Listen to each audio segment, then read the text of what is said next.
listening to Never Off Duty. This week, we've got Sheriff Michelle Cook, Deputy Andrew Ford, and Detective Katie Padgett. And we're going to have a great show for you. We're going to start with the sheriff, and I'll let her go from there. Good morning. How are you? Good morning.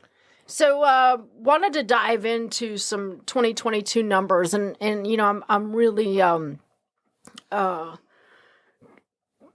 excited about some of the stuff and trends that we're seeing, and I'm also, you know, I'm very transparent, and I want our listeners know, the citizens of Clay County, to know the facts, right? Because I think there's a lot of rumors out there, or people hear what's happening in other agencies and they think it's happening here. So I just wanted to go over some 2022 stuff, which is good. So our overall crime rate was down. That's great. And yeah, it was down just a little bit, which is really good considering the fact that we as a county continue to grow. In fact, overall, there was almost 100 fewer incidents. Oh, wow. In the county. With all of the important areas, violent crime, property crime, each seeing a decrease in instances. And the good news is that we're still solving an incredibly large portion of those crimes. And I chalk that up to the fact of two things: really good detective work, and also the fact that our citizens trust us. And when they know information on a crime or a criminal, they call us and they tell us what's going on. And as long as you have that trust and transparency and that good partnership, we as a community, we as the sheriff's office will continue to be able to keep crime very low. So that's exciting. The other thing, you know, and I think I've mentioned this before, Judson, the biggest complaint that we get is traffic. I can see that. Yeah, because I mean, we've had extensive conversations about traffic and traffic stops on this show. In fact, I got a call from Chief Guzman. He said that they don't write as many tickets as you said they do, and that he wants to be a guest on the show to defend his honor. Yes, yep, yeah, yep. But so we pulled the numbers. I had I had the numbers pulled on traffic stops for 2022, and what I want people to realize is that, you know, we cover 644 square miles of county that we're responsible. It is huge. I mean, we're a big county. And, you know, in that 644 square miles is over 1,200 miles of roadways. So a lot of roadways in a big geographical area. And our deputies did over 30,000 traffic stops last year. In fact, it's almost 31,000 traffic stops.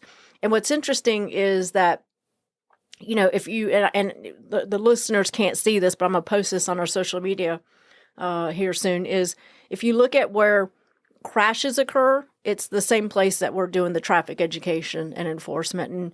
And you know, to me, that's important as well, because it's education then enforcement. We want people to know that if they're driving recklessly or violating the law, that they could be putting themselves or somebody else in danger. So, you know, we really focus on education and then enforcement. And I'll say that we wrote over 23,000 traffic citations. And of those 23,000, over 10,000 of those were warnings, which are non-paying citations. So, you know, really a strong emphasis on. Well, and your office, your department is very good about that. That especially if a road's changed, of educating people like, hey, this has changed. This isn't what you're used to. Whereas I'm sure in other parts of the United States, it might not be that way. So it's very nice being a citizen where you're educated versus just absolutely thrown under the bus. Yeah. Same thing with the I was going to the dump and did not have a tarp on, and now my load was secure, but still supposed to have a tarp on. And the deputy was like, hey, man, you know, you need to put a tarp on there. That's the rules. What were you taking to the dump? I go to the dump all the time. Like I do construction all the time. It's ridiculous. I know that I am the Clay County person that loves the fact that we have a dump. And I love that I live right next to it, because I'm like, unload my Well, I will have to say, every time I come into your studio, I notice more construction materials right outside. So you're always up to something. I'm always up to something. Yeah. Yeah. So anyways, let's get back to traffic. Sorry, yeah. So, talking about traffic and traffic safety, so over 30,000 traffic stops, over, almost 24,000 citations written, of those, over 10,000 that are warning citations, 227 DUI citations. We take drunk driving. That's serious. Right. That's something that you don't get a warning on. If we catch you drinking and driving, you're going to jail. And then and you have Uber. I mean, please. Yeah, you have Uber, and make a phone call and have somebody come pick you up, or stay where you're at, right? Until you sober up. And then we had 53 boating citations. We have 44 miles of waterways that we cover as well. So, we have 2 Marine units now that are out there actively trying to keep the waterways safe. So in 2022, we had just over 4,800 crashes in the county. Of those, 76 involved motorcycles, which is, it's a lot of motorcycle crashes, right. and 105 involving pedestrians and bicycles. And so we ask people that are on motors or walking or riding a bicycle near a roadway to just be extra cautious. And of those 4,800 crashes, 30 were fatal. Mm-hmm. So unfortunately, 30 fatalities last year. But we continue to stay focused on our efforts of keeping the roadways safe. And I tell people, if you have a specific traffic complaint you want us to address, because anytime we're made aware of a specific complaint, we work it. So if anybody has a specific complaint about traffic, they can email us at sheriff@claysheriff.com, sheriff@claysheriff.com, include the location and as much specific information as you can. Is there a particular time of day? Is the traffic coming from a particular direction that's bad? And then we like to talk to our folks that are making the complaints so we can follow up with them. So if people would please leave their name and phone number, and we'll have somebody reach back out to you. But we work every single complaint we get. That's great. And I think that something that people don't realize too is you get blamed for things that are FDOT related, and the reality is you can't control. I get blamed for a lot of stuff I can't control. But I see that. I mean, I see the construction on the 2 major roads, and people go, well, the sheriff should do so. I'm like, you can't. You're not in control of FDOT construction. Right. Like, that's not. I mean, like Highway 16 in front of the fairgrounds. Right. Yeah. Right. Yeah, that's somebody else's department. I'm sorry to say that. There's things that Tallahassee could do to make that better, but that's not something you can do to make that better. No. I mean, we just do the best we can with what we have, and and I will say, we talk about DOT and stuff. We have ongoing conversations with them, right? And so they are very much data driven. So we do as much as we can to share our data with them to not only tell them the story but show them the data of the amount of traffic that we see. So again, if anybody has any specific traffic complaints, they email us at sheriff@claysheriff.com, and we will definitely get on it. Another area, and I'm going to talk about 2 more areas if we have time, is overdose and then training. So the fentanyl issue, we've talked about that a little bit, is just terrible, and it's terrible across the nation. And until our borders are closed, it is going to be, we're drinking out of a fire hose. So in Clay County, last year, we had over 660 overdose calls. Wow. 660. So that's 2 people a day, basically, overdosing, and over 50 confirmed deaths. And it's terrible. It's absolutely terrible. So, if you add the 669 overdose calls and the 54 confirmed deaths, we had 723. I think that's my Clay County math. 723 overdose incidents in the county in 2022, and that's just it's a very serious problem. I know the governor's working to get local law enforcement more money to fight the fentanyl and opioid issue. Mm-hmm. And so hopefully we will be seeing some of that funding coming our way. We can really ramp up our efforts. But, we have a very robust narcotics unit. We have a very proactive patrol division. And every single day they're making drug arrests. Every single day. But again, we're drinking through a fire hose when it comes to fentanyl right now. So hopefully the border issue will be addressed sooner than later, and we can at least start getting a handle on it. And let me just add this: this is not specific to Clay County. In fact, there's a story recently out of South Georgia where the amount of overdose deaths in the southern Georgia area is just really high. So this is an issue across the country. And in my meetings and discussions with sheriffs around the state of Florida, the fentanyl and opioid issue is our biggest. And but we're stay continued focusing on that, and maybe Judson, we can bring in somebody from the fire department to talk about the paramedicine program. Oh yeah, that'd be great. Because we have a Hammer and Hope event that'll be coming up later this spring, early summer. So we'll have to do a episode on Hammer and Hope and what that means to people who have an addiction issue. But if you're listening and you have an addiction issue, or you have a family member that does, there's help. Yeah, and don't be afraid to get help. That's the stigma's gone. And stigma's gone. Yeah. It's not. I mean, your life will be better if you get help. Yes, and so we'll be sure to anybody that needs help, if they want to send us an email, sheriff@claysheriff.com, we'll point them in the right direction, and we can do all that discreetly. That's the overdose numbers, and then on a more positive note, from 2022, there's a lot of conversation across the country and in the state of Florida about, deputies need more training. And if they had more training, this wouldn't happen or that wouldn't happen. And there's some truth to that. However, our training budgets are very limited. Right. So as the leader of the organization, I have to take the limited training budget and then get the best bang for our buck. And so we pulled the training numbers because that's important, right? I want to be able to, when people say, well, how much training do you guys get? I want to be able to talk about it. And, I'll tell you a really interesting fact. I want people to think about this. The average 5-year deputy working in the Clay County Sheriff's Office right now has 3,295 hours of training in that 5 years. Oh, wow. That is a lot of training, and that includes the 770 hours of basic law enforcement academy. It includes the 340 hours or so that we do as a mini academy here at CCSO. It includes the over 1,100 hours of FTO training, and then all of the in-service training that we do and the block training that we do. So our training is not only happens at the beginning of your career, but it's ongoing. And so, every year our deputies have what we call in-service training or block training, and those are typically your state mandated training requirements plus some.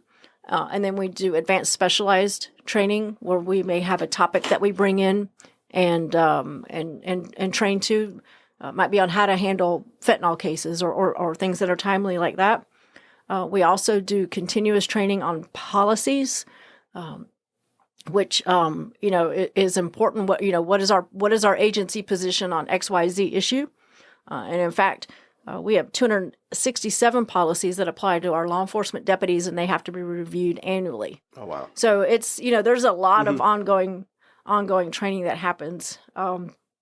And just kind of, people ask, well, what do you guys get? I get questions. Do you get de-escalation training? Do you get, this training? And the answer is, yeah, we do.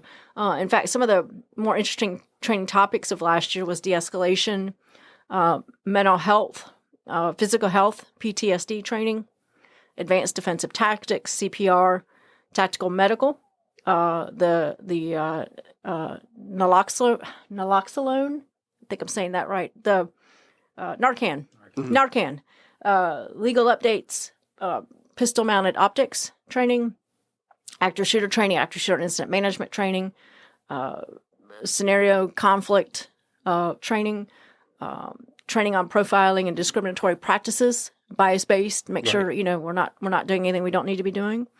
And those are just some of the topics that our deputies were exposed to last year, and in fact, I would say all of those they're exposed to every year, and just reminding them of the not only the law but the philosophy and the culture of our agency and the professionalism that we demand. So those were some of the training topics for the deputies. We I said, well, how many, we have 750 plus members in our agency. How many training hours did we get as an agency, every member? So if you take the 750 members last year alone, our members received over 66,300 hours of training. Wow, that's a lot. Yeah, and I would argue we're some of the most well-trained industries out there, because our training is ongoing. And so that, that to me is indicative of why we're able to, provide such professional service. And, so you take all of the discussion about tactics and training and are your deputies trained well? Do they trained to do the right thing? Do they know how to de-escalate? And then, so the next logical question is, well, how many arrests did we make? And so 2022, we made 4,192 arrests. Wow. 4,192. Of those, only 84 required use of force. Wow. Do you have a calculator on you? I do. What percentage is that? Oh, boy. Yeah. I'm from Clay County, too. This is Clay High math. Anybody got a calculator? 0.3%. 0.3%. That's that Philly. Drew's chiming in from the back of the room. That's right. Check it out now. Oh, hold on. So we got to. Are you doing your math? Come on, Judson. We got to do. I've already forgot the numbers. Oh, that's how bad I am. 4,192 arrests. My wife is going to laugh when she listens to this, because she knows that I'm notoriously bad. Okay, 4,192. And with 84 requiring force. Oh, 0.02. I was close. It's close. Yeah. That's amazing. I think that's math. Is that math right? Yeah, I don't know. But it sounds all right. We're all going to go with yes. Yeah. If my math is wrong, please email me at sheriff@claysheriff.com. And I'm sure somebody will.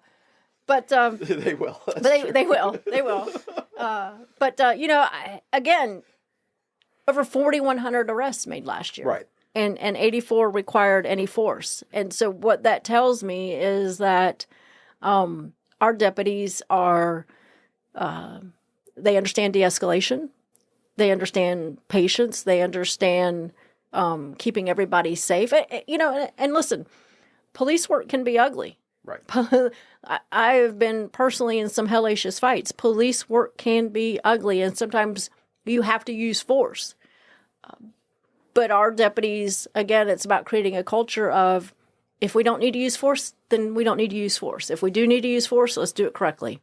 And let's get the person taken into custody safely. So that is my summary of some of the numbers from 2022. And as we confirm the numbers from last year, I'll bring in some different topics. And if there's any topics or any numbers that people want to know about, send me an email.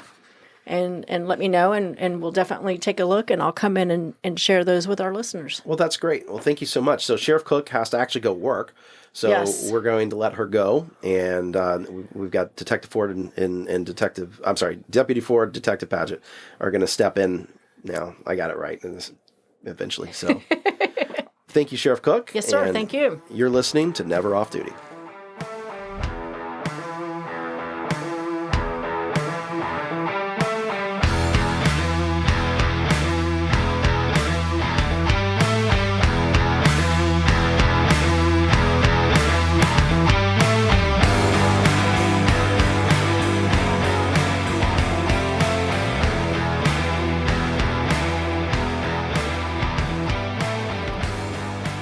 And we're back to Never Off Duty. So we're very privileged today to have Detective Padgett with us, and we're going to talk about her career, being a detective, what you do, all that fun stuff. And then we're going to next episode go into one of your big cases, one of your cold cases, the Terrell Orcutt. Mm-hmm. Sorry about that. We just practiced that, and I messed it up already. So that happens. But very excited to talk about that and hopefully bring more light to that. And you never know. So, how long have you been a detective? Well, I've been a detective probably combined about 14 years out of my 21-year career. Oh, wow. Wow. You look very young. So how'd you get started? Appreciate that. How did you get started in law enforcement? Would be my question. Is coming into a profession that even then was male dominated? Yeah. So as a younger younger self, I had a lot of turmoil in my household. So law enforcement was involved in my childhood, which to me they were my saving grace at that point. Okay. So as I grew up and became an adult, I wanted to be that person for someone else. I often look back at that time and say, wow, I really have become that person for other people. In 21 years, you kind of have a hand in a lot of lives. So That's great. And I've gotten a lot of thank yous and made a lot of friends. So anyway. That's huge. I think,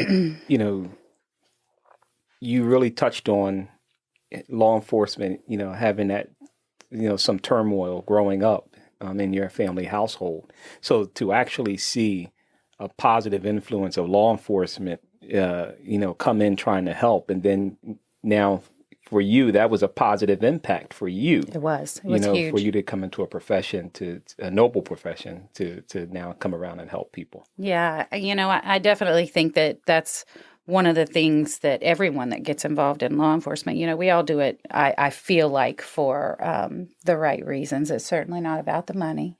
When I got into the profession 21 years ago, it was like I was just happy to be able to help. It really had absolutely nothing to do about the dollar signs. When you get older, that's when the dollar signs start to count. Yeah, start that's having when they a family. count. But it's really just about trying to be that voice for someone, or trying to be that mediator for this household, or every house can require something different. So no, go ahead, Justin. You wanted to say something? Oh no, go ahead. Sorry. So for you, because you said 14 years in and out for being a detective. So you were in an investigation, then out of investigations. So, how was that process, and what made you say, "Hey, I want to go back in"? So, the thing with law enforcement is that you do get to try your hand at different investigative roles. So, after being in patrol for a period of time and feeling like, I'd learned a lot there, you just want to keep learning. You want to keep, seeing, what else you can put in your toolbox. And so I went to property crimes, and I, worked for, looking for people that committed burglaries or thefts and things of that nature. And, then it was like, okay, well, I've done this for a while. I want to learn something else, and so you just continue to gradually grow and learn more, because I feel like you can never learn enough in this field, And I think too, it makes sense from a perspective of a department. When you do that, you have deputies that are more versed. Absolutely. Because you never know when something might happen. You get called in to do something Right. else, and now you've got a whole career of doing different things. And Well, that would go right back to the sheriff when we talked about the training hours.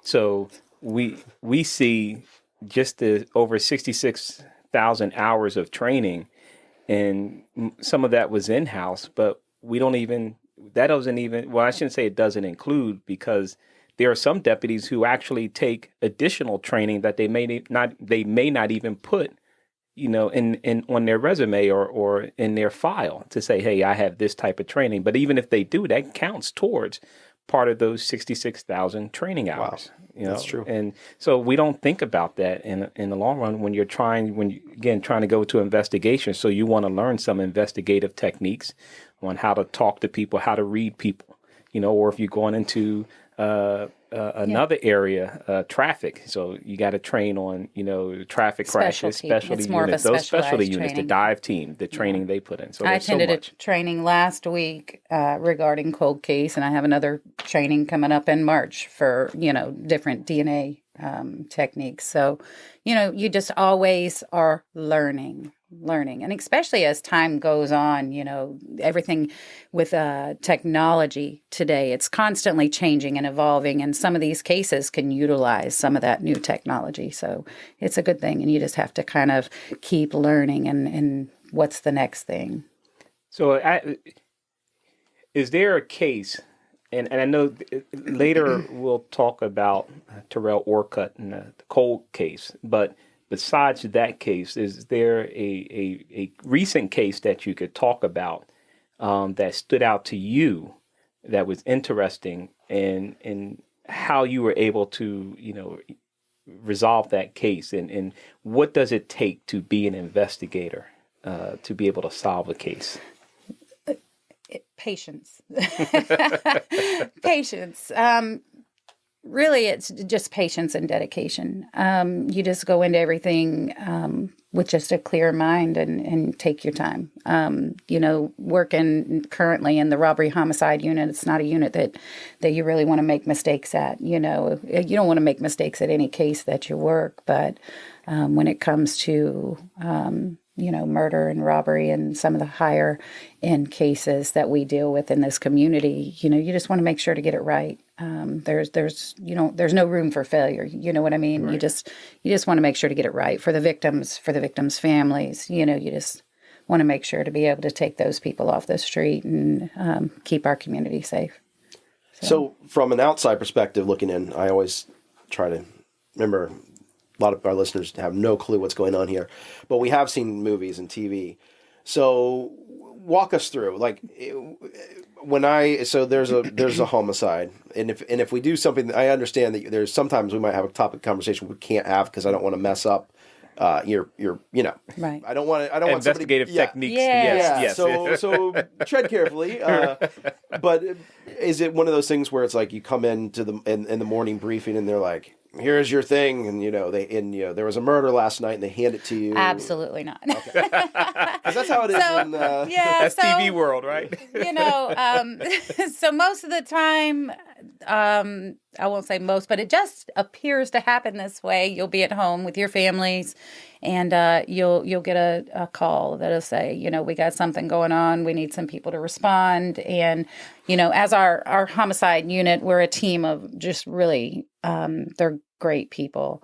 And though we love our families, it feels like we're with our work family more than we're with our home family. So, but I feel like we all have things that we bring to the table, and so when we get that call, we all gear up and we respond, and each one of us will kind of get divided into, okay, this one's going to interview witnesses, or this one's going to talk to victims, or this one may interview a suspect, or this one may be in charge of the scene to make sure that it's preserved and pristine and processed without being tainted at all. There're just so many, someone else might be, sent to go do a death notification of family. There's just so many different variables that go on when it comes to a case like that. And again, slow is smooth, because if you go too fast, you can miss something. So it's just a really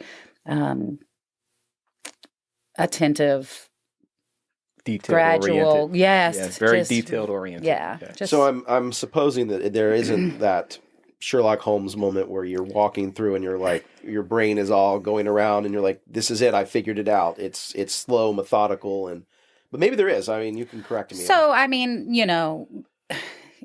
we're blessed. I wouldn't say blessed. It's never, this is not the outcome anyone would hope for, obviously, with these type of cases. But when it does happen, like I said, we just want to make sure to do our due diligence and make sure that, there has been times that we get that aha moment, where it's like, oop, there it is. That's the thing that we needed. And that's great. But a lot of times it takes time to get that aha moment. So it's not something that's just right there on the surface. One of the things I've always noticed with being in law enforcement for 26 years now, and when you see a homicide investigator, and even as a person, who may have responded to that particular call that turned into a homicide, you're like, yeah, it looked like you did it, but you still gotta do your due diligence. Right?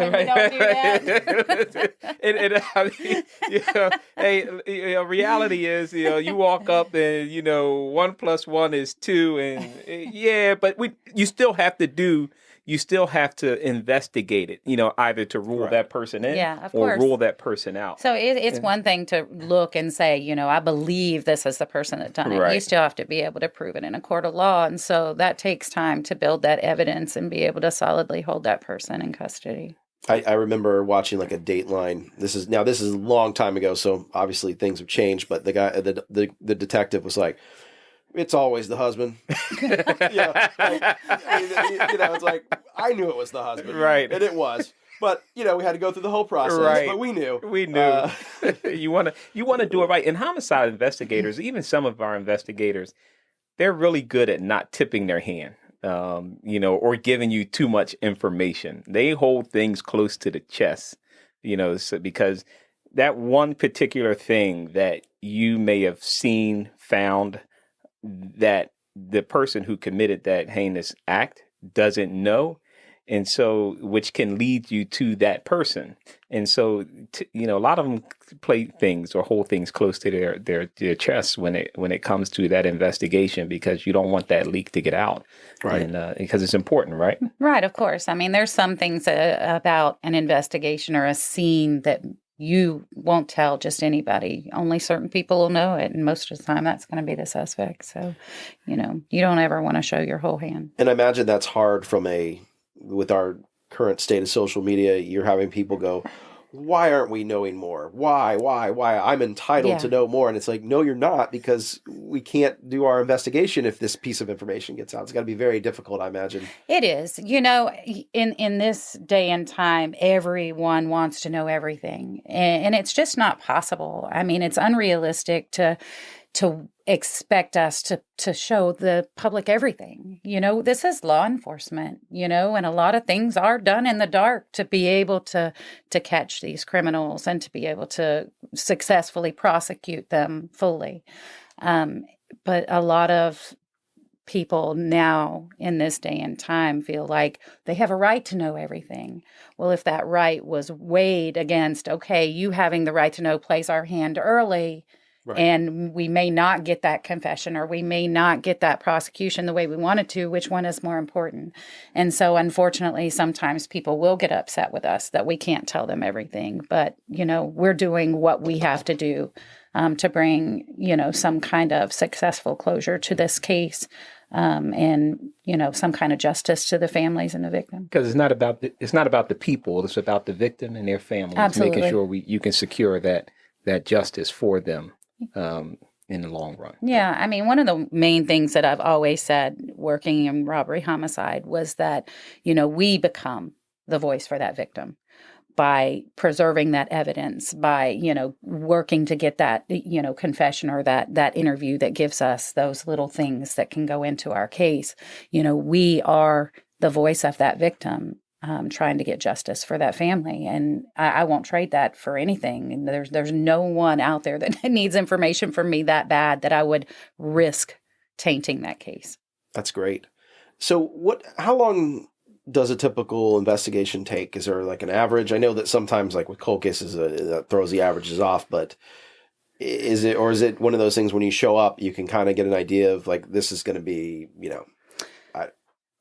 I can't really say that there's a time. I can say that there are some cases that we go to that, we pretty much can figure it out rather quickly, what happened. And you have witnesses, and you may have surveillance, you may have all of these things that are just like, and then sometimes you may go to something that you don't know who this person is. You don't know where this victim come from. And you have to build the puzzle from piece one in a, 5,000 piece puzzle. So, like I said, sometimes it can be rather quickly. And, but at any time, like for instance, a case that I'm currently working that's recent, it happened 2 weeks ago, but that case doesn't just stop with an arrest. There are still so many things that go on behind the scenes that goes into the assisting of prosecuting that suspect. And so, there's all kinds of evidence to process, and there's interviews to do, and it doesn't stop until that case is solid. So, it can be as little as a couple hours to know, and it can be as much as years. I have a family that's been waiting for 33 years for answers. Do y'all work, so again, from the perspective of me watching movies, do you work with the prosecutors We do. closely? Is that... In the robbery homicide unit, we do work very closely with the prosecutors, and we have such a good relationship with them that a lot of times on our major cases, they will actually come out and they will be present for a lot of the things that do take place so that they can have that firsthand knowledge, when they go into that courtroom. That's great. That's good to hear.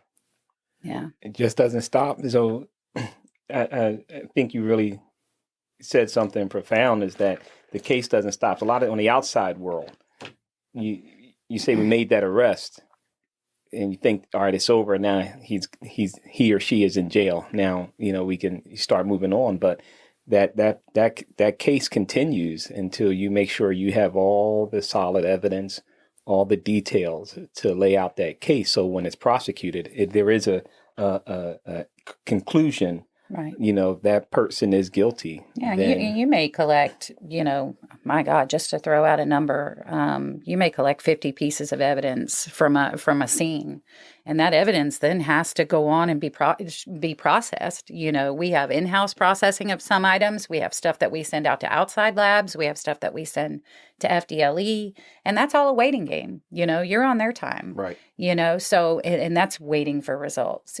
So cases don't stop just because the person is in custody. It still continues to evolve even after they're behind bars.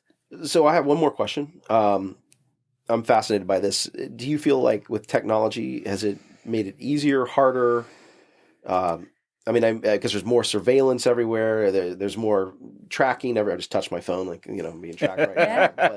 But Am I being tracked right now? My wife can see where I am right now because we're all on Find Life My. 3, I was going to say, or Life 360, So I would say, I feel like we're blessed to live in this technology-based era, because, everybody's got cameras now. You got Ring cameras, you got cameras at the store, you got cameras no matter where you are. There's something in the, something looking. But I also feel like as much as it's a blessing, it can also be a curse. A lot of, TV shows and things like that put out the tips and tricks of how we do things. A lot of times, it's the last thing you want is, okay, we normally do this, this, and this when we go and talk to a suspect, Right. and then now that suspect is figuring out, well, this is what they're looking for and this is what they're doing. So, it makes our job a little bit more difficult, but with the surveillance side of things and the technology side of things and the things we can do with cell phone data and whatnot, it is helpful. So, there's good and bad to both. Okay. Well, before we break, if you don't mind, let's tease the case we're going to be talking about next. Just a real brief of when did the Terrell case come to you? Well, the Terrell Orcutt case occurred in January of 1990. I have had my hand in it a few different times throughout the course of my career. I think the first time was, I want to say, around 2008 or 9. And I worked it for an extensive period of time with a couple of other partners. And then I transferred to a different unit. And of course, you can't always take them with you. And then I came back and, of course, got it again. It's a case that's really never left my mind. Even when I wasn't in the unit and didn't have the case assigned to me, it was always in my mind. I would take that case home. I would do research on my off time. It was just one of them things. It's never set well with me that a family has to continue to always wait and agonize for answers. And in some cases, unfortunately, they never get those answers. But I've always had that drive and that determination to try anything in my power to see that they can get them. I've always, even with Terrell's family, I've told them I may not ever be able to find the answers that you seek, but I will never stop trying as long as I'm able. I will always try.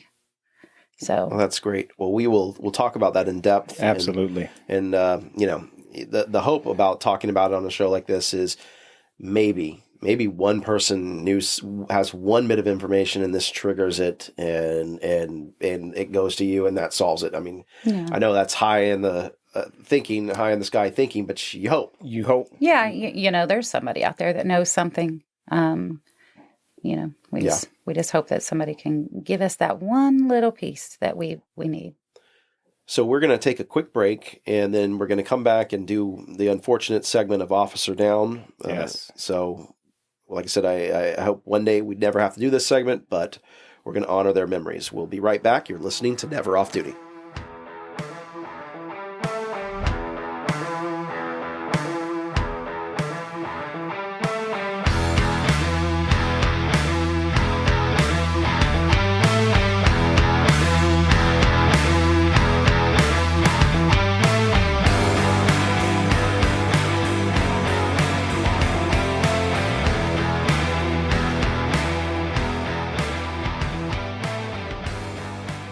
And you're back to Never Off Duty. So, Deputy Ford, I'll let you take it from here. So, something we always hate to do is when we talk about the Officer Down memorial page, and unfortunately, we have several more officers who, unfortunately, have made this list. And so, to honor their memory, we just want to make sure that we acknowledge them and send our love and condolence to their parents. So Police Officer Sean Slagansky with the McKeesport Police Department up in Pennsylvania. So Police Officer Sean Slagansky was shot and killed while responding to a domestic situation at the 1300 block of Grandview Avenue in McKeesport. The subject's mother called 911 reporting that her son was having PTSD episode and was being aggressive. Officer Slagansky and another officer arrived on the scene and attempted to contact the man as he walked away. The subject produced a handgun and opened fire, wounding both officers. The subject was shot in the leg by return gunfire and then fled to a nearby convenience store where he exchanged shots with a third officer before being taken into custody. Officer Slagansky was taken to a local hospital where he had succumbed to his wounds. The officer was critically wounded and flown. Another officer, was critically wounded and flown to a trauma center. The subject was charged with criminal homicide, aggravated assault, and assaulting a law enforcement officer. Officer Slagansky has served with the McKeesport Police Department for 3 years and previously served with the Shalori Regional Police Department. He is survived by his fiancée and his infant daughter. He was also 32 years old. Police Officer Peter E.C. Jervings. Police Officer Jervings was shot and killed while attempting to arrest a robbery suspect at 1:16 a.m. near the 2700 block of South 14th Street.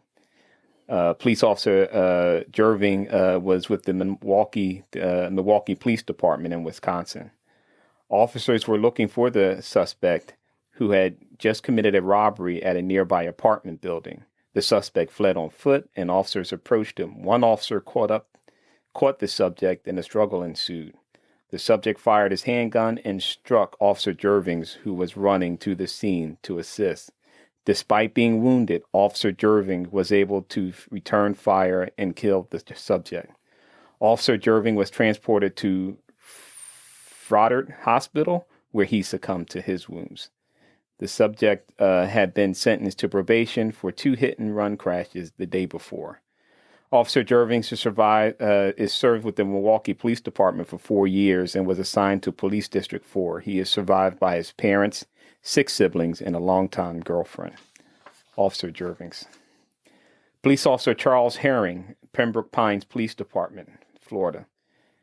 Police Officer Charles Herring was killed in a motorcycle crash near the intersection of 184th Ave and Sheridan Street. He was on routine patrol when a falling piece of tree fell and struck him. The impact caused him to fall from his motorcycle. He was transported to a local hospital where he succumbed to his injuries. Officer Herring was a U.S. Army veteran and served with the Pembroke Pines Police Department for 21 years. He had previously served with the Stark Police Department for 3 years. He is survived by his 4 children. He was 54 years old. Police Officer Julian Becerra. Police officer Julian Purcell succumbed to injuries sustained 9 days earlier when he fell from an overpass in Colorado Springs during a vehicle pursuit of a carjacking suspect. The suspects had been pursued by multiple agencies over the course of several hours. At about 7:15 p.m., they attempted to carjack a second vehicle at the Love's Travel Plaza and Foundation and led officers to another pursuit toward Colorado Springs. The victim, partially disabled after stop sticks were deployed as it exited I-25 to South Academy Boulevard. The vehicle was stopped just east of Hartford Street, and all three occupants fled on foot with officers in pursuit. Officer Becerra was chasing one of the suspects when he fell from an overpass to the pavement approximately 40 feet below. He was transported to a local hospital where he remained until succumbing to his injuries on February 11, 2023. All suspects were apprehended. Officer Becerra was a U.S. Air Force veteran. He served with the Fountain Police Department for 4.5 years and was assigned to the K-9 unit. He is survived by his wife and children. Correctional Officer Jay Miller died from complications as a result of contracting COVID-19 while assigned to the Washington Correctional Center for Women at 9601 Buach Road in Gig Harbor. Officer Miller was a United States Army veteran and has served with the Washington State Department of Corrections for 31 years. He's survived by his 3 sons. He was 52 years old. Police Officer James Malber, Kansas City Police Department, Missouri. Police Officer Jim Malber and K-9 Champ were killed in a vehicle crash at 10:15 p.m. in the intersection of East Truman Road and Benton Boulevard in Kansas City. A vehicle was traveling at 89 miles per hour, ran a red light, and crashed into Officer Malber and K-9 Champ while in their patrol vehicle. The impact caused the squad car to roll over. A pedestrian was also hit. K-9 Champ and the pedestrian died at the scene. Officer Malber was taken to the hospital where he succumbed to his injuries. The 18-year-old driver that hit the police car was also injured and was taken into custody pending investigation. He was charged with 2 counts of involuntary manslaughter. Officer Malber has served with the Kansas City Police Department for 20 years. He is survived by his wife and child. Police Officer Christopher Fitzgerald, Temple University Police Department, Philadelphia, Pennsylvania.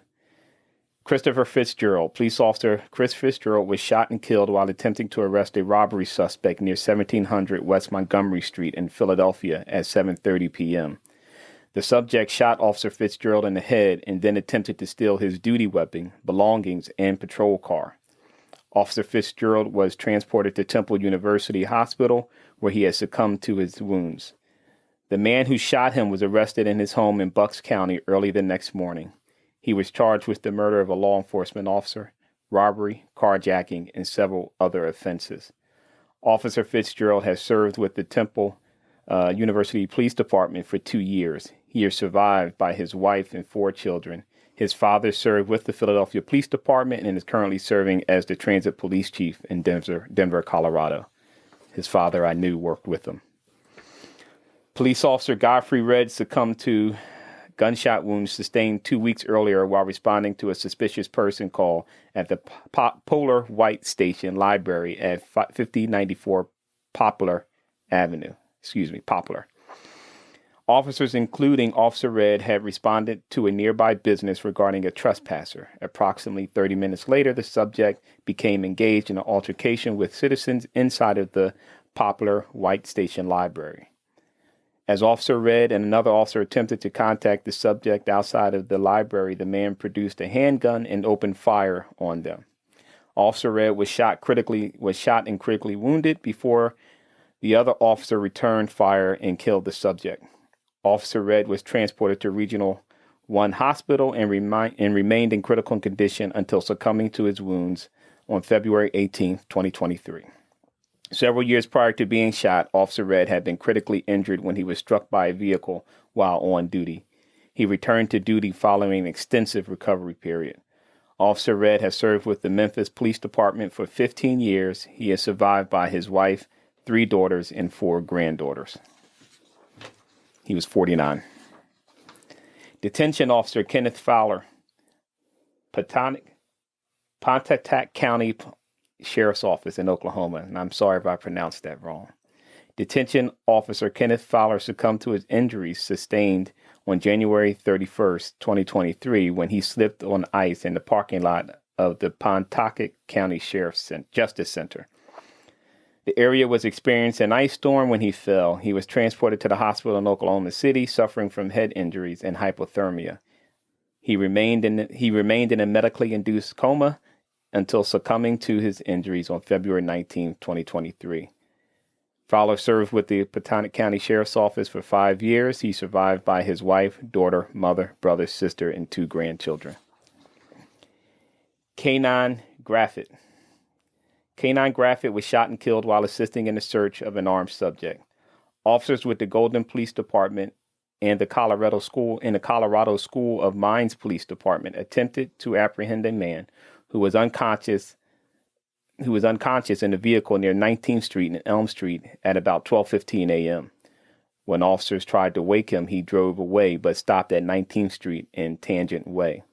As officers approached him again, he rammed several patrol cars in an attempt to escape.